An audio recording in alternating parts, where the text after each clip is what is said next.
IBC Tamil செய்திகள்.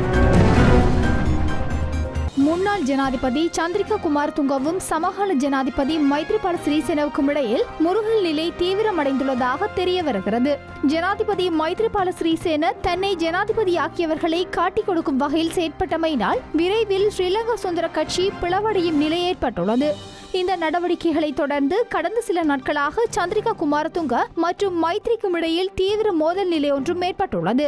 மைத்ரியின் செயற்பாடுகளுக்கு எதிராக உள்ள ஸ்ரீலங்கா சுதந்திர கட்சியின் பிரபலங்கள் சிலர் மஹிந்தவாதிகளின் செயற்பாடுகளை விமர்சனம் செய்துள்ளனர். மஹிந்தவாதிகள் பாவம் பார்த்தமையினாலேயே அவர்களின் நாடாளுமன்ற உறுப்புரிமை பாதுகாக்கப்பட்டதாக குறித்த பிரபலங்கள் குறிப்பிட்டுள்ளனர். இந்த கருத்துக்களினால் கோபமடைந்த மைத்ரி தாமரை மொட்டு கட்சியில் இணைந்தவர்கள் தொடர்பில் மீண்டும் பேசுவதற்கு ஸ்ரீலங்கா சுதந்திர கட்சி உறுப்பினர்களுக்கு தடை விதிக்க நடவடிக்கை மேற்கொண்டுள்ளார் என தகவல் வெளியாகியுள்ளது. ஸ்ரீலங்கா சுதந்திர கட்சி மற்றும் தாமரை மொட்டு கட்சி இணைந்து புதிய முன்னணி ஒன்றை உருவாக்கி ஜனாதிபதி வேட்பாளராகும் முயற்சியில் ஜனாதிபதி மைத்ரிபால சிறிசேன ஈடுபட்டுள்ளார்.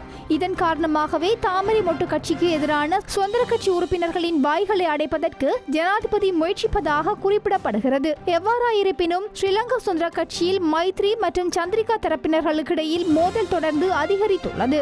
சந்திரிகாவுக்கு ஆதரவு வழங்கும் கட்சி விரைவில் ஜனாதிபதிக்கு எதிராக கடுமையான நடவடிக்கை மேற்கொள்வதற்கு ஆயத்தமாகுவதாகவும் தகவல் வெளியாகியுள்ளது.